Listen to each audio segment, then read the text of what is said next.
خب جناب آقای بهروز صادقی، چرا بسی رابطه پنهانی با شما داشته باشن جناب آقای دکتر ایرایی؟ ببینید همون گونه که آقای یاشار پارسا دستشون رو شد و در اختلاس و کلاهبرداری و رشوه خاریشون پرونده دارن در جمهوری آخوندی، دست شما هم رو خواهد شد.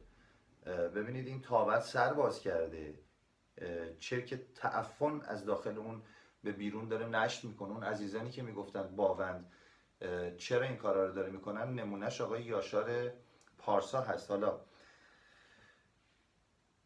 آقای یاشار پارسا از نزدیکان به شما، دبیر اجرایی شورای ملی، خب ایشون این افتضاح رو شما چگونه میخواید جمع بکنید؟ شما مسئول امنیت شورای ملی هستید؟ شما کسی هستید که تشخیص دادید باوند نفوذی نظام جمهوری اسلامی ایرانه. چگونه نتونستید تشخیص بدید که آقای یاشار پارسا نفوذی نظام جمهوری اسلامی ایران هست؟ آقای یاشار پارسا یا همون مهدی خسروی یا یاشار گمنامیان، سرباز گمنام امام زمان، بیخ گوش شما چه کار میکنه؟ به چه دلیل گذاشتید یه همچین اشخاصی وارد شورای ملی بشن، نزدیک بشن به شاهزاده؟ به چه علت؟ کسی که به پرچم سرنگ شیر خورشید نشان ایران توهین میکنه و اون به سخره میگیره. شما فکر کردید که ملت ایران آگاه نخواهند شد؟ فکر کردید امثال باوند ساکت میشینن تا شما هر کاری خواستید بکنید؟ قبلا هم عرض کرده بودم خدمتتون، من کابوس خواهم شد برای شما عزیزان.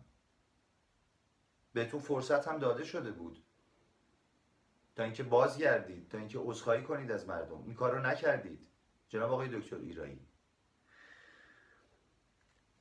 دبیر اجراییتون دوشنبه 18 مرداد دستگیر میشه، آقای یاشار گمنامیان، سرباز گمنام امام زمان. به چه دلیل ایشون در کابینه شما هستن؟ شما از خودتون خجالت بکشید بزرگوار. شما میایید بیانیه صادر میکنید، انواع اقسام بیانیه ها، انواع اقسام نیش ها و ضعف ها رو میزنید به سعید شمیرانی، به شهرام همایون، به امید دانا، به آقای فروزنده، به آقای خسرو فروهر. یا مستقیما وارد میشید یا اینکه توسط عناصرتون در فضاهای مجازی، در سایت ها و وبلاگ ها این عزیزان رو مورد حمله قرار میدید. تا کی میخواید این کارا رو بکنید؟ چرا به این مسئله فکر نمی کنید که دست شما رو شده؟ حالا آقای رضا پیرزاد و خانم نازیل گلستان انقدر هول شدن که سریع اومدن نامه نوشتند و استرداد نکنید به ایران و ایشون رو میخوان سربنیست بکنن. بذارید من یه چیزی به شما بگم، شما ملت رو چی فرض کردید؟ اگر آقای یاشار پارسا رو جمهوری اسلامی ایران بخواد حذف فیزیکی بکنه، سربنیست بکنه، نیازی هستش که براش بیاد پرونده سازی بکنه، اون رو به کشور بیاره و در کشور بکشه؟ مگه همین نظام آخوندی نبود که روانشاد فریدون فرخزاده به اون شکل تکه تکه کرد، یا روانشاد شاپور بختیار رو؟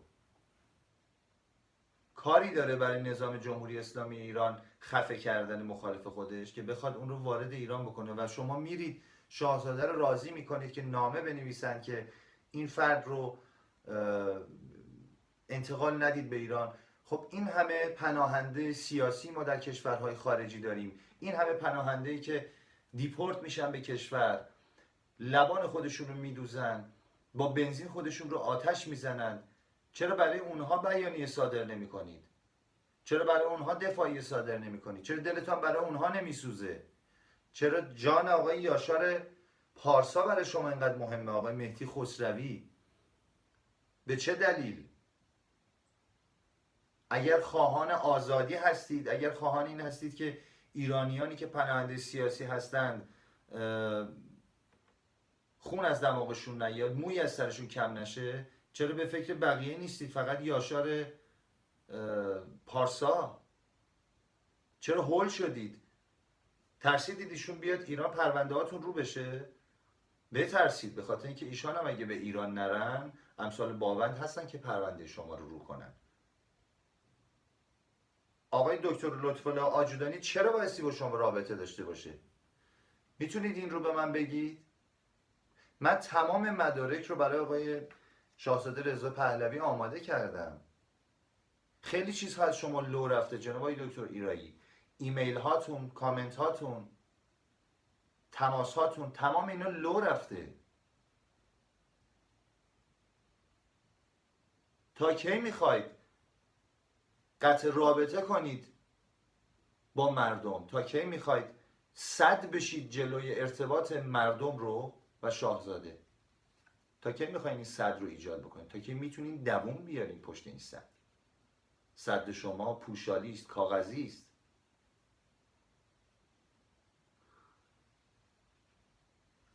عرضم به خدمتتون که آقای مهدی خسروی یا همون یاشار پارسا در تهران ملاقات داشتن با آقای پیمان ملوکزاده. پیمان ملوکزاده شخصی است که یک سری از سیاسیون، دوستان مبارز سیاسی، فکر کنم اسم ایشون رو شنیدن، از مخبرین به نام نظام جمهوری اسلامی آخوندیه که الان همونطور که قبلا گفتم در امارات هستن، البته در ترددن، میرن و میان. آقای مهدی خسروی با این آقا در تماس بوده و رابط شورای رهبری آقای رفسنجانی و پسرشون یاسر و جناب آقای مهدی خسروی فردی است به نام پیمان ملوکزاده. هم میهنان عزیز،